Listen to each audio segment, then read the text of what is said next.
Thank you. I forgot my glasses, but that's just as well because now I have a mixed microphone sticking in my eye, so if I'm trying to do funny moves with my hands, you know why. Okay, I'm going to talk on what is open metadata and where is trust, and what I'm going to focus on is some of the problem representations that are underpinning open science that I've encountered during the time that I've been following these developments. So even if we're not always talking specifically on that, I want you to keep that question in the back of your head. If open science is the solution, then what is the problem in the various policy documents that we encounter all the time? And I also want to do that, I want to take you back in time to when it all began with the freaks in the library and the labs in Budapest and Berlin, when these two statements were formulated, the Budapest Open Access Initiative and the Berlin Declaration, the one in 2001 to the other one in 2003. And of course, as we've heard, these seemed naive at the time, and they were, and I'm the first to write under on that.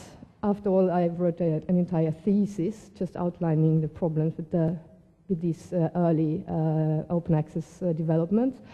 However, they were also very, very inspired declarations that carried the pathos of the time. And what they were out after was they wanted to change the way science was distributed, the way scholarship was done, but and they formulated that as a public good. They talked about curious minds, and the people who were able to do that were the scientists. It is the willingness of scientists and scholars to publish the fruits of their research in scholarly journals without payment for the sake of inquiry and knowledge. And if you read these entire statements, what they identified as problems, as barriers, were publishing houses and their business practices. And the reason why they wanted to do that was to unite humanity in a common quest for inquiry and knowledge, and also less obvious in the Berlin Declaration, to unite for a global representation of human knowledge, to guarantee access to our cultural heritage, and to have sustainable access to science and research. And actually the Berlin Declaration also already included data, and raw data and other multimedia materials, interestingly, which the Budapest Declaration left out. So that was almost 15 years ago. In the meantime, as we heard, open access has become mainstream, and this is what happened. Open access has moved from being this sort of ideal of inquiry for human knowledge and global, a common sort of quest for truth. It has become a business model. On the left-hand side, you see the Finch report. That was a report that commissioned by the UK government that changed the entire publishing practices in the UK to open access, but one specific model, the gold open access model, and one specific model of gold as well, the pay-for-publish open access model. And here you have new words that started to infiltrate the discourse over the 10 years or so preceding those documents. There's talk about efficiency in the research process. It talks about increases in the amount of information, reductions in time spent, a lot of acceleration, increased returns on investment, and so forth. Of course, and in Horizon 2020, it's about generating growth, it's about improved quality of results, it's to speed up innovation, it's about improved transparency, and so forth. So what you have here is really a shift from an idea where scientists are doing something for the common good, an idealist version of why we do research, into a very, very a business and economic and a way of rephrasing open access and open science as something that's very closely connected to how we do business, really. It's a part of today's dominant economism and quantification. Of course, if you look at how the Budapest Open Access Declaration was formulated, it's not a surprise, because in these early days, what was left out was the ways in which publishing practices and material collection practices are really entangled across the research practices, and it was sort of they were disconnected from each other, and in that way there was an openness for it to be translated into business models. And that was also why it was successful, as we have heard before. So today, just now, the European Commission released a booklet called Open Innovation, Open Science, Open to the World, a Vision for Europe. And here, open science has shifted even further. And you can see why, and talk is a lot about disruption. There's a comparison to the sort of the disruptions that happened in e-commerce and other and all kinds of parts of the labor market. And open access is seen as important and it is disruptive as e-commerce, first been for retail. There's comparison made to Airbnb, sort of the gig economy also, although here it sort of relates to citizen science, but it also makes us think about the precariousness that many researchers actually work under. And it's also the interesting thing is also that open access does not mean free science here, which is commonly understood to mean free science before. Suddenly the free part of science has been removed again, because of course if it is a business model there has to be safeguards for intellectual property. And so very much talk is about of acceleration, and demands for open science in this sort of framing can also be seen, I think, as advancing an enclosure, an administrative enclosure, and a managerial process of control and evaluation. These demands are also expressions of a shift of control, I think, of the science community to increasingly invisible research infrastructures and to an apparatus of administration, as well as subscribing to an ideal of entrepreneurialism and constant acceleration, which already is a problem in science. The disruption also draws onto another image that is recurring, and it paints scientists in a certain way in these documents as unwilling to share. If you have the last quote here, which is also taken from the same document, the days of keeping our research results to ourselves are over. There is far more to gain from sharing data and letting others access and analyze that data. So, which days are over? Here I have a quote from Marie Curie, how she writes about Pierre in the biography of Pierre Curie, which is taken from a book by Eva Hemmungsvitén.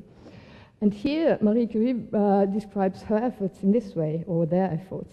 Our investigation has started a general scientific movement, and similar work was undertaken in other countries. Towards these efforts, Pierre Curie maintained the most disinterested and liberal attitude. With my agreement, he refused to draw any material profit from our recovery.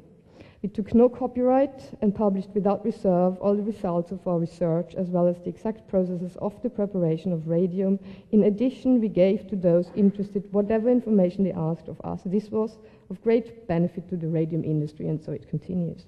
So really, what she does here, she subscribes very much to the Mertonian norms of science that we have heard about before, the communism, universalism, disinterestedness, and organized skepticism. So really, these days, this is not really what is at stake here. It seems that something else is going on. And I think we can find clues if we turn to two concepts that are implicit in all these snippets in policy documents of openness, and that is trust and time, acceleration mainly.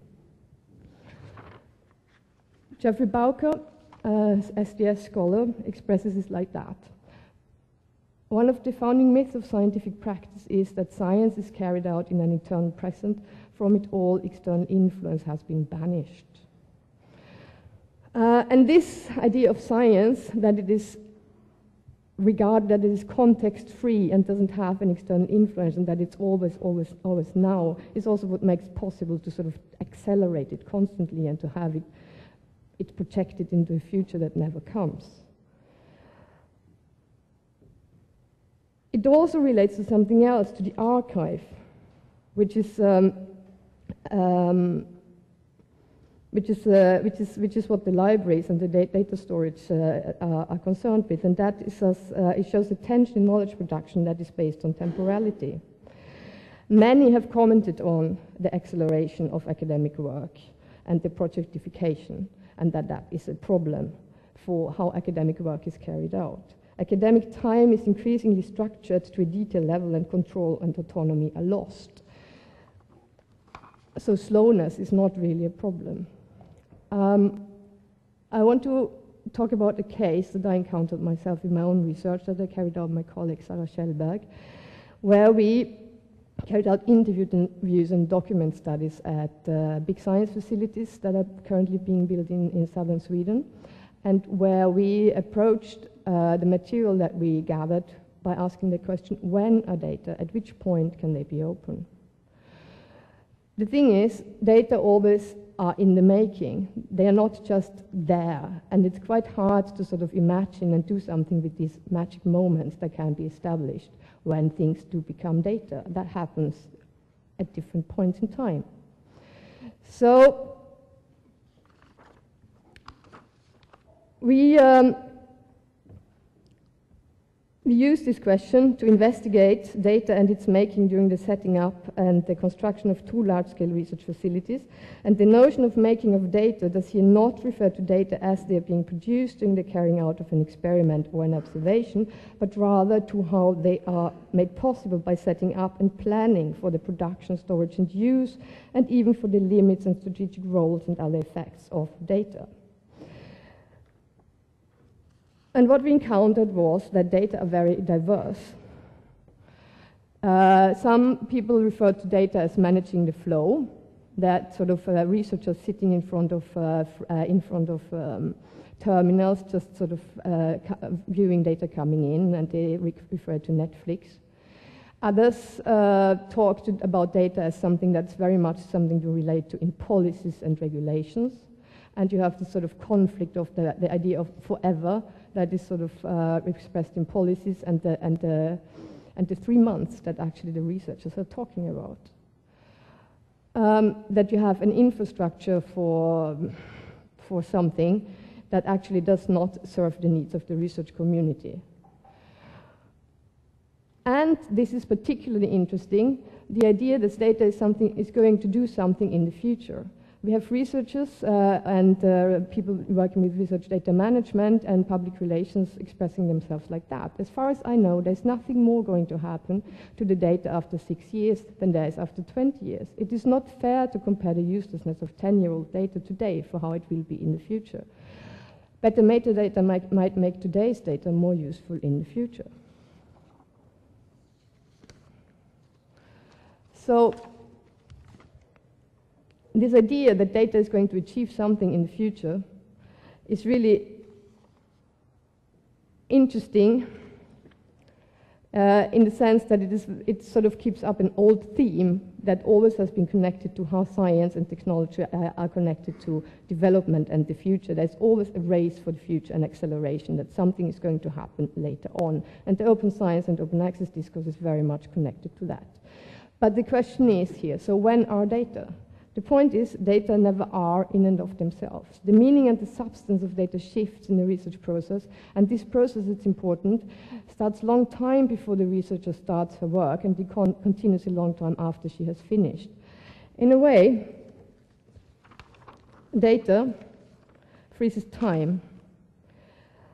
It attempts to freeze time at certain moments, yet, and this is important, I think, contemporary discourse ties this time freezing of data to the disruption and the further acceleration of academic work, which is seen to usher in a techno-utopia of a new world order of openness that is imagined as total transparency, ethically unproblematic, and rational participation and metric control, and the purpose is economic growth.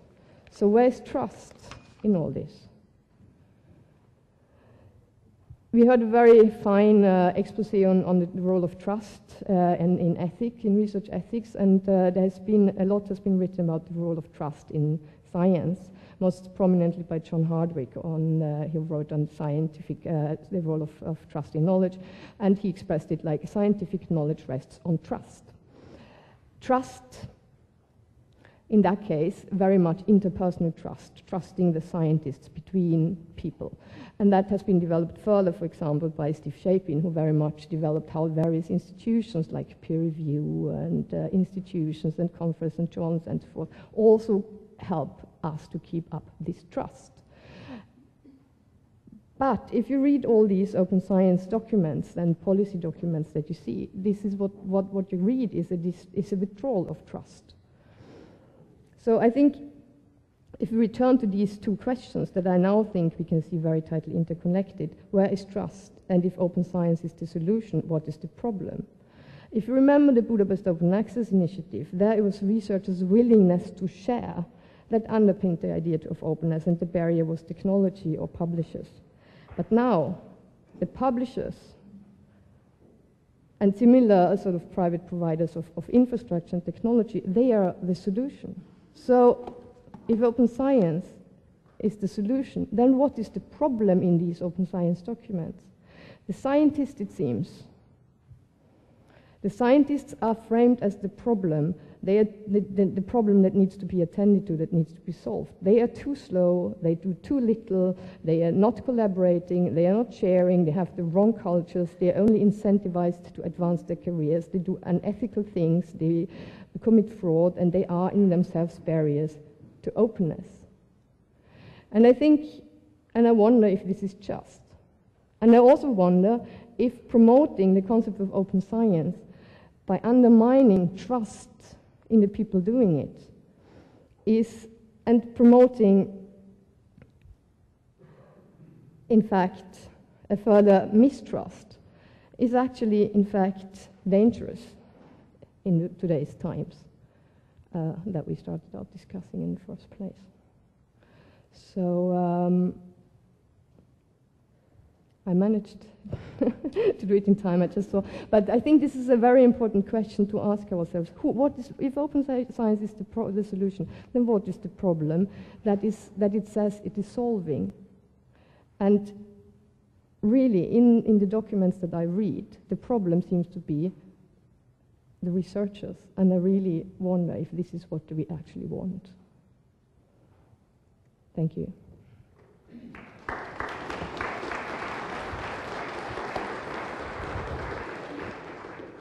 So, thank you very much, Jutta Haider from Lund University. Okay, time for our next speaker here. Ivo Grigorov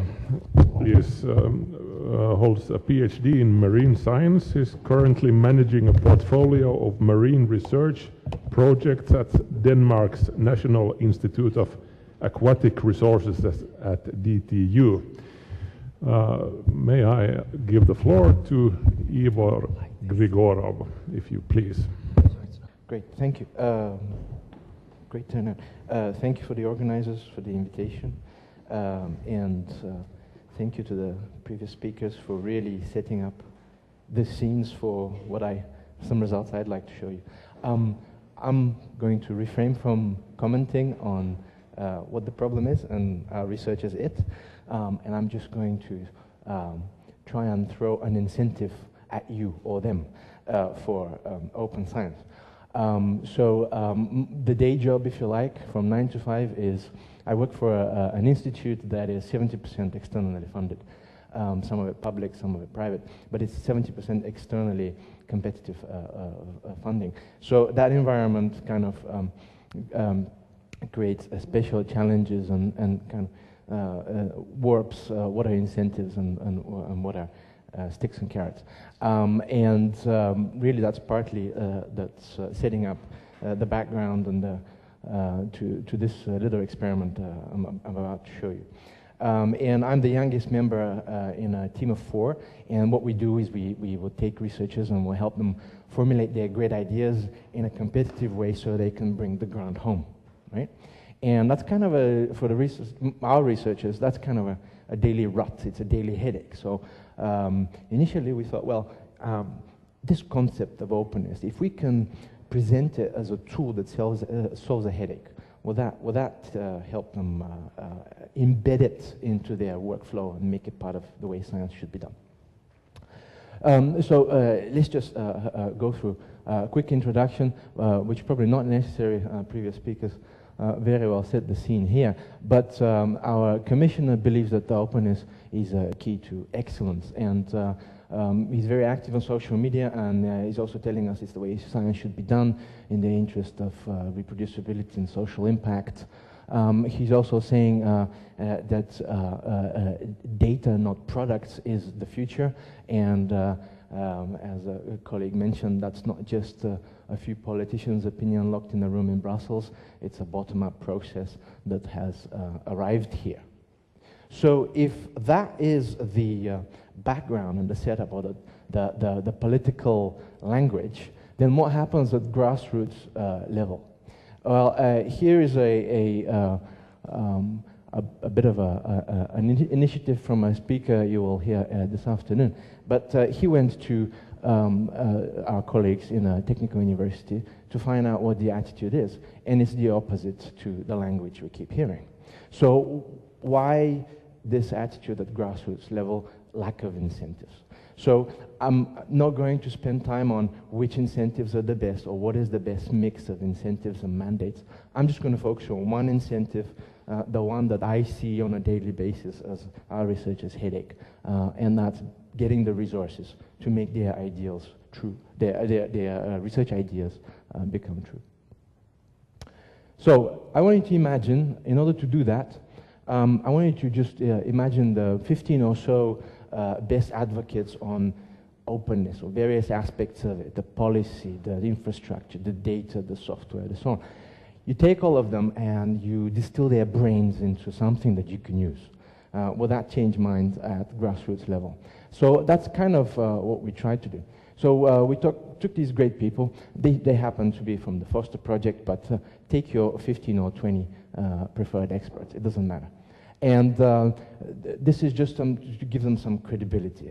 They're not just random 15 people. They achieved a fair amount of impact over 2 years, helping implement the EC Open Science agenda, and they covered a fair amount of the EU membership. They reached out to over 5,000 face-to-face individuals, training them in various aspects of open science. And also, I think this is quite important, we managed to reach a diversity inside the academic ecosystem. So we didn't just train the researcher because they are doing it wrong or they're not doing enough. We actually also trained the people that support the researcher. We went to the librarians, we went to the national contact points in Horizon 2020. We went to the people that actually take care of the research life cycle other than the researcher. So we imagine we take all of these experiences and know-how and do's and don'ts, and what we try to do is we distill them into 15 pages, something that a busy grassroots researcher that's not doing everything right, allegedly, can actually digest quickly and hopefully find something that they can implement to make their next grant proposal more competitive. And we named it this, just to catch their attention, and don't worry about what it says inside.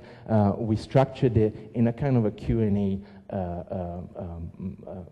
way, trying to predict what is a busy, skeptical, and worried researcher, what questions could they come up with. And some of the questions in here are, why does open science matter? Does it matter to open innovation? Does it matter for economic growth? All of the difficult questions that a researcher is supposed to address in an average grant and struggles with.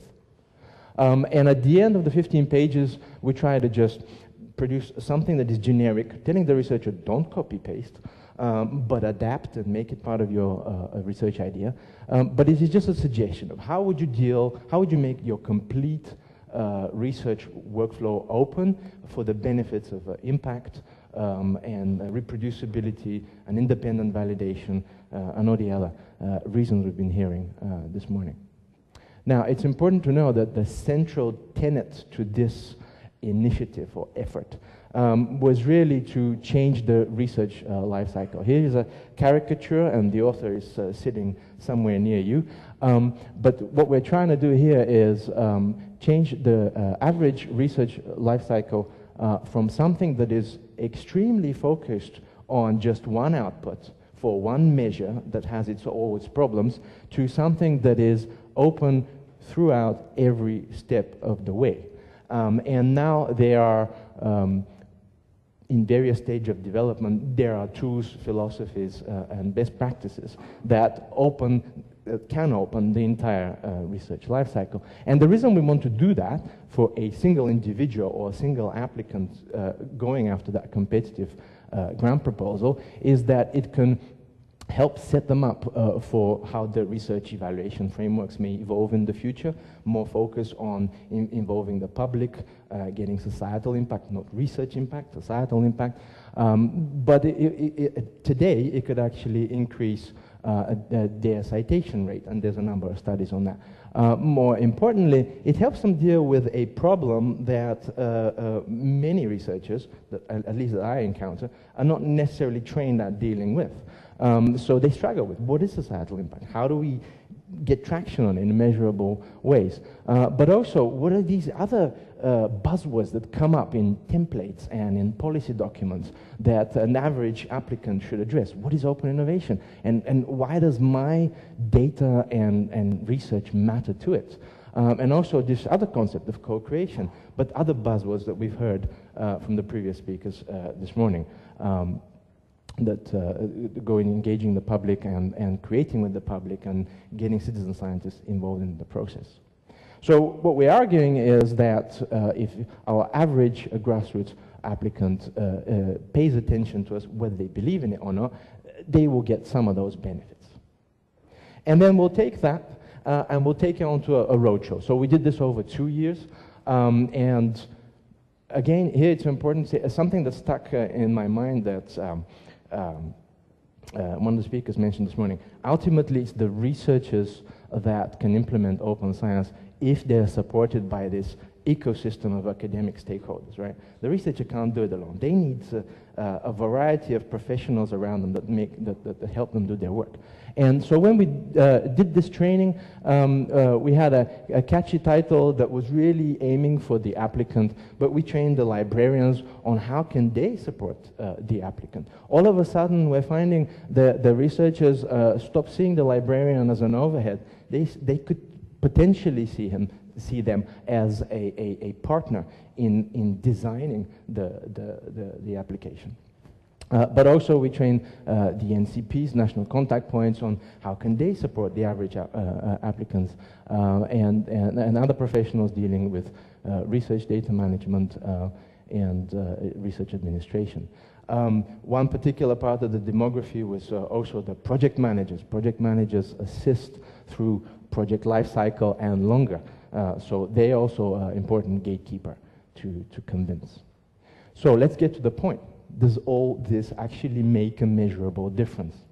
Now at this point, I might want to mention that the average evaluator in the Horizon and FP7 program are instructed that with respect to the open access, open data pilot, which is now a mandate, you are not supposed to penalize projects that don't do it. So you might give a few nice words for proposals that do it, but you're not supposed to penalize others.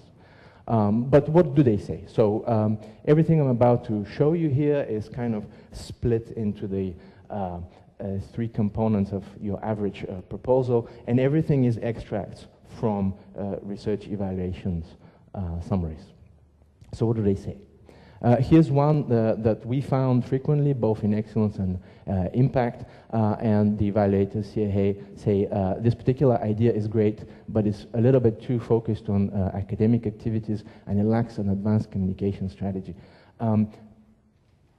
At text level, nothing to do with open science. The only problem is that an advanced communication strategy without open science, without the transparency, without the opportunity for independent validation is a little bit shaky, and evaluators pick up on that. What else do they say? Here is a comment that comes, interestingly enough to our surprise, it comes up in 2 sections, both in impact and in implementation. They're saying Data accessibility is unclear, and if somebody actually did an effort into this, try and pay a lip service in order to get that extra point, but they forgot to actually put the necessary resources, the necessary infrastructure to actually make that true. Again, the evaluators picked up on that, and that was also to our surprise. It also shows you that you can't just copy-paste a paragraph into your proposal that says, I'll do open science, it will all be open, and not saying how you're going to do it. It's really like eating a juicy steak and you only put the pepper on one side. It's not very good. You have to really go right across. Open science needs to be part of excellence, needs to be part of the method. And then to get the credibility, you need to argue what is the downstream impact, societal and research. And then you need to put in implementation the right resources and the right thinking so that you're really credible. Here's another comment, and this one is reaching out to yet another demography. So what do they say here? Open access to scientific knowledge is an essential principle in the project. Tick. But there is not enough information on data management or IPR. Again, the credibility is lacking. So in this particular project, it's probably more applied, and they are saying disclosure is great, but where's the limit of it? And the more we are into disclosure, the more we're going to run into conflicts or synergies with IPR. And this has, again, opened an opportunity for us to work with the IPR professionals, the people responsible for patents in the more applied disciplines, and really work with them to fine-tune where are the conflicts, if any, and are they as big as they sound, and where are the synergies. In my opinion, there are more opportunities here than conflicts. I just want to focus now on impact because impact is frequently where applicants struggle most. They don't like great ideas. They can write something excellent, but framing the impact in a way that that fits the language even just this morning is not always obvious to the average excellent researcher. So here are some comments from the evaluators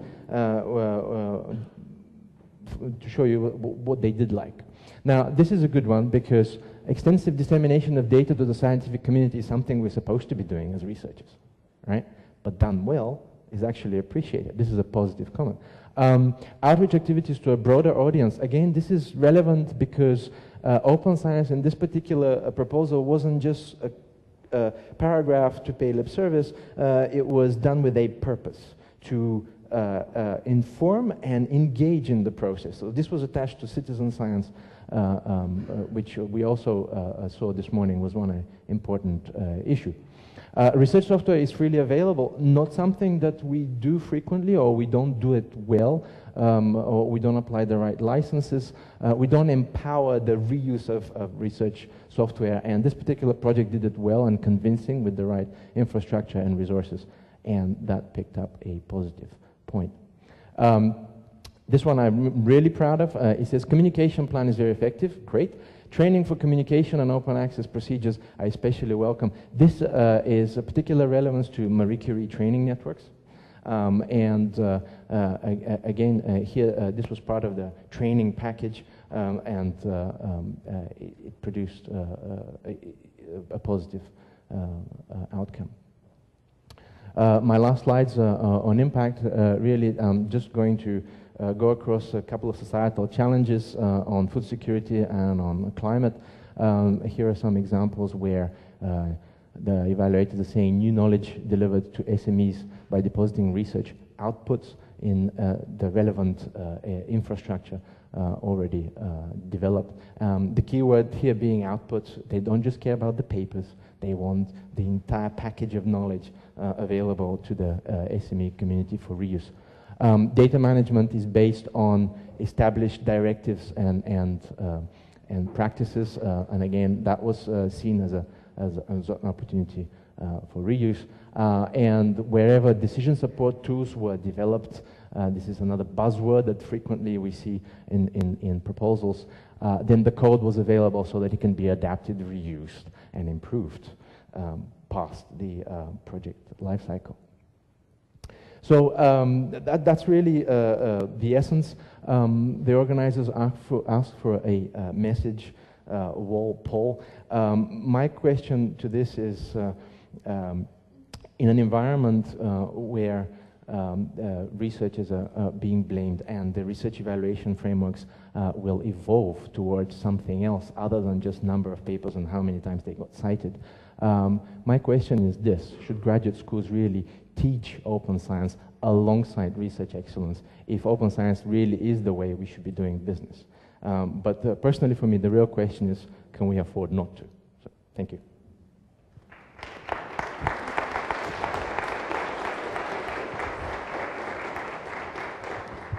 So, thank you very much. Remember to go to the mobile wall and participate in our poll here. Are there, could our online moderators put up some instructions on how to, well, you probably know how to do it if you go there. Yeah, all right. Lunch is coming up in a while. We will also be taking questions from the audience in just a little while, but before all that, I will give the floor to Riitta Maijala for some commentary.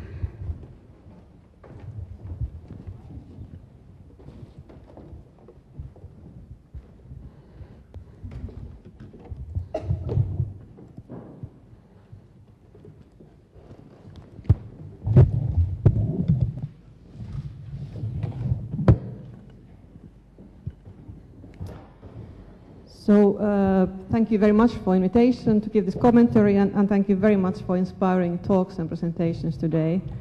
I especially enjoyed about the openness of discussion in open world.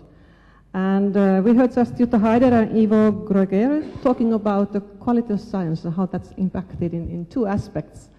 And what do we mean by quality of science? How do we produce it? And I think there are three major issues we need to have. It's really down to the competence of researcher, how they do their work. On the other hand, it's the competence of peer reviewers, that actually they find out if the work was done properly, but they are the researchers at the end. And then, as was mentioned already before, it's a shared activity, how whole scientific community can ensure quality of science. And this is something which I think we heard today already, and I'm sure we hear more in the afternoon. It's about big question in future, because the quality of science is something which actually influences the trust of science in societies. If you lose trust of science, we lose a lot in many ways, both in science and society at large. And therefore I think that it's very, very important we really consider what we are doing and why and how. On the other hand, we are living the era of open science. The technology is here. It's here today. We can share data, methods, publications, workbooks, even the research ideas. It's all possible today. The question is how we do it. How we do it in a clever way, which enhances all the things we are looking for. At the same time, it also ensures that quality is not lost. And I think that way it also it changes the scientific process itself. And quite much we focus on that, how we build infrastructures to support open science, how we are building the new journals or opening up the traditional journals, science publications, and so on. So we are talking a lot about that.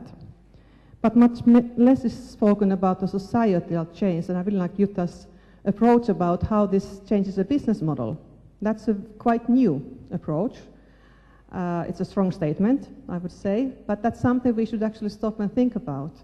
What is happening in society? When we have less resources for researchers in many countries, we have more researchers in the world, much more publications than before, much more data than before. How all this is going to be funded? How the competition among the scientists, but also between the nations, will actually influence how open science will turn out in next 10 years.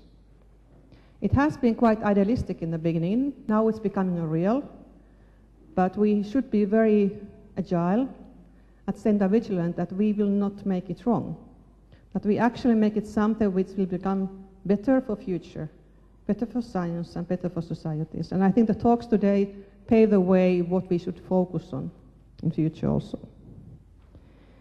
And it all concerns us. It concerns funding instruments, it concerns how we run peer review, how we publish, how we organize data, how we train the future scientists. So I think that the time of transition is very much today here. And we should focus on the quality and ensure the trust will not be lost but increased. At the same time, we should focus on shared activities, that nobody should work alone in open science. We should actually work together and rely on each other how we actually make it happening here. And I very much like the Ivo's proposal and explanation how you actually work together to find out what is needed for good application. That's really joint action for open science. So I thank for speakers, and I think that actually the question is how we can find the way we want to go ahead and ensure that actually will be the better future. Thank you very much.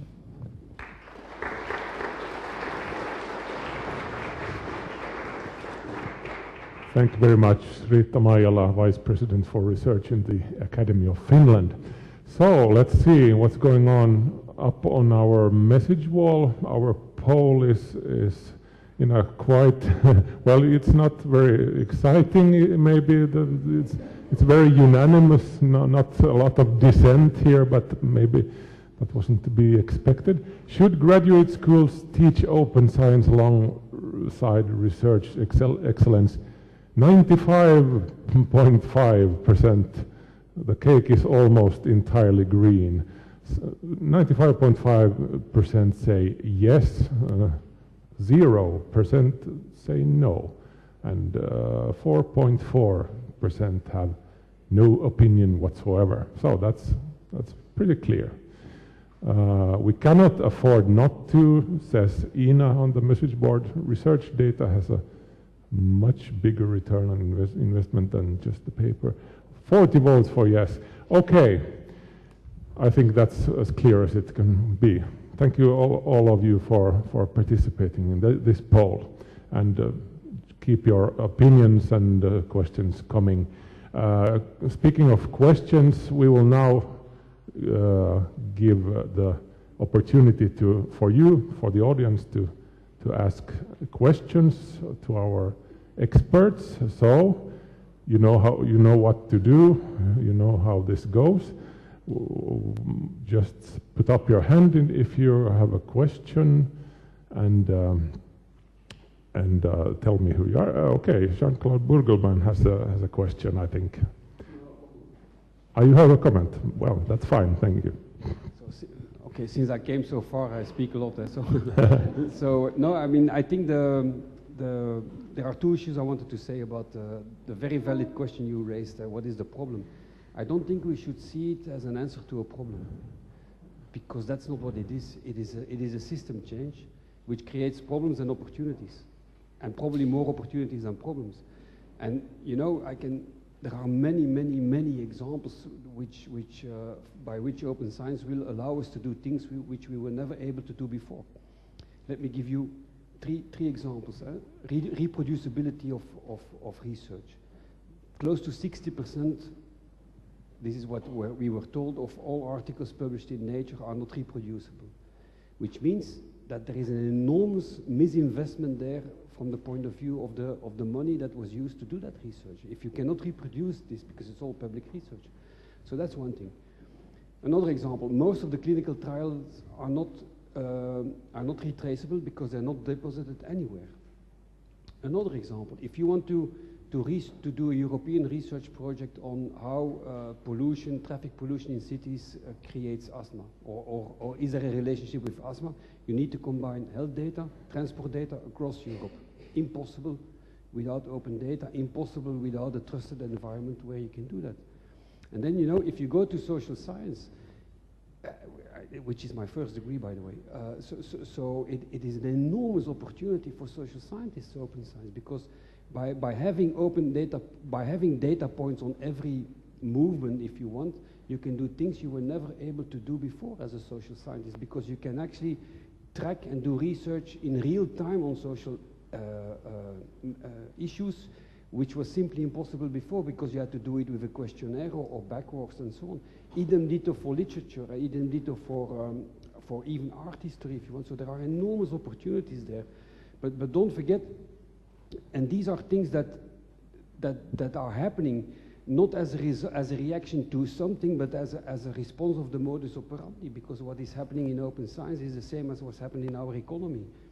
Do we need Amazon.com? No. Is it easier to buy books? Yes. I mean, we lived without Amazon.com for several decades, no? But it is there. So it is the same kind of logic that is happening there. And I think our task is to make the best out of it. There you got a very important point. And I think, so that's one thing. So but there still is something very important also in what you said, that it might help us to have a much more equitable science system. There is a lot of discussion in the science system now, too much peer pressure, too much rat race and so on.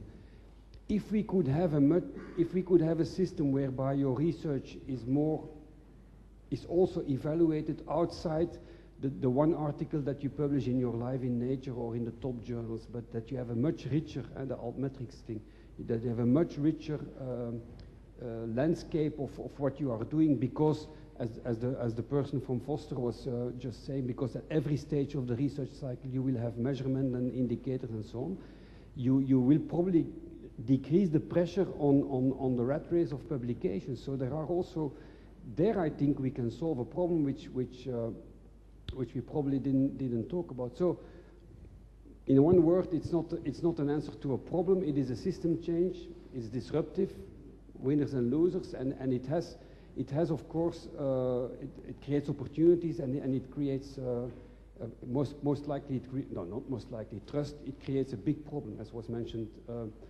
before. So that I think is the right way to see it, because otherwise we might get the debate in the wrong direction. Thank you for the comment, Jean-Claude Burgelman. All right, anyone else? Sorry? Yes, please. Well, that was of course a valid comment. And the question that you also should be asking about Amazon is not just do we need it and do we need it and does it make our lives as buyers easier? It's also what does it feel like to work for Amazon? I hope that's also a question you would like to address, and that also for open science. But about the question that I posed, of course that's a tool from social science. It's called policy analysis. The idea is that if you propose policies, they're underlying some sort of problem representations. You can formulate that as you want to achieve a change, and if you want to achieve a change, there's something you want to change.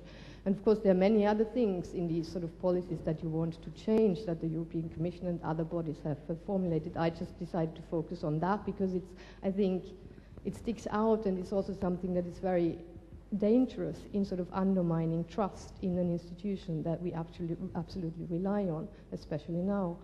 And also I want to comment on the notion that change is not, and all the points you made about public health and so forth, those are very specific areas of applications of open science where opening up data is extremely useful and will change things.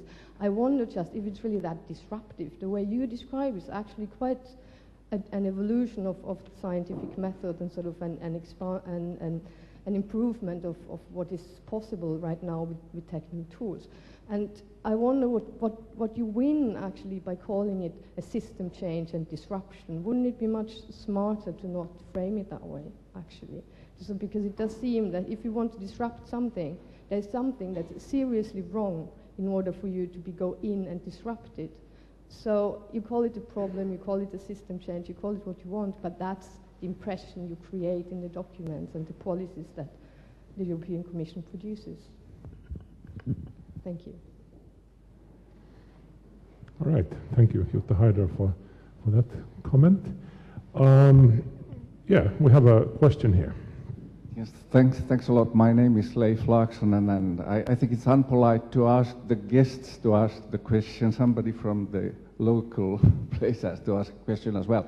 So don't hide Jean-Claude. There is a question coming back to you with, or why not everybody here? We all know that there will be always bigger countries having a lot of more resources to invest in research. The question is the open science in a way enabling smaller countries opportunities which are different from the time before when we were more in the, I don't know, the analogical environment? Because what I see is that the big countries are still investing heavily in the infrastructure, and what I see in smaller countries is that it's declining. And what's your view from the commissional post? Yes, do you want to comment? Yeah, the microphone, please. Thank you. Okay, so that's a very good question, Leif. Thanks for that. And that's not a standard answer, because I really think that it goes back to what I said about the opportunity. So in the analog days of science, the only way to build up, this is my personal view, by the way, in the analog day of science, the only way to build up your capacity was to invest as much as another country, because that was the only way you could build up your scientific excellence in one area. If we would have a system, imagine this European Open Science Cloud, or whatever you want to call it, because open is maybe not always the best word, because it has connotations which are then attacked for reasons which are not there. But anyway, imagine it is there. It is relatively easy for a non-big player in science to still participate in the scientific forefront, because the only thing you need is bandwidth, a computer, and access to the data. But the access to the data is guaranteed because you have the Open Science Cloud. Of course, you can only access it if you do something back. That means that you re-channel the result of your research into the cloud.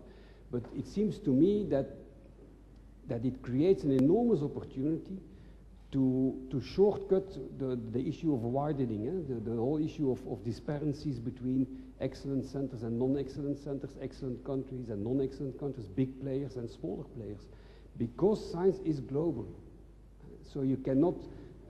That's the key thing. The enabler is that science is a global enterprise. So we all win if we go for an open environment, because the big players win because they get better return, the small players, they get better access. So I see it, but I can't prove it. It's a rhetorical, it's not something we can say for the moment, because we are not far enough in the progress, but I see it as an enormous opportunity to catch up.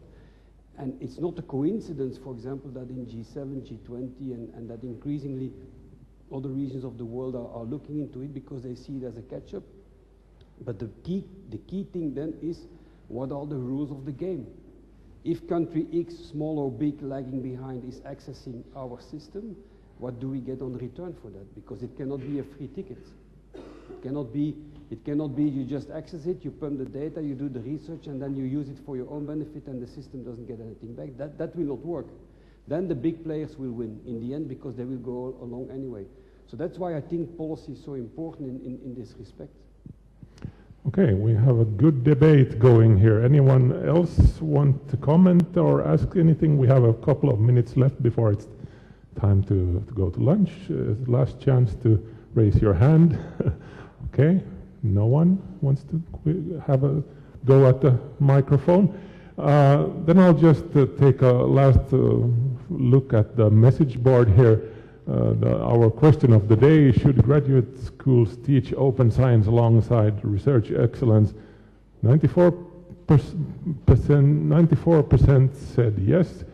2% said, we have dissent here now. Would it be interesting to hear from the people who said no, why they feel this way? I mean, it's a valid opinion, of course, but anyone want to comment on that? Okay, no? Never mind, we can talk about it at lunch. Speaking of lunch,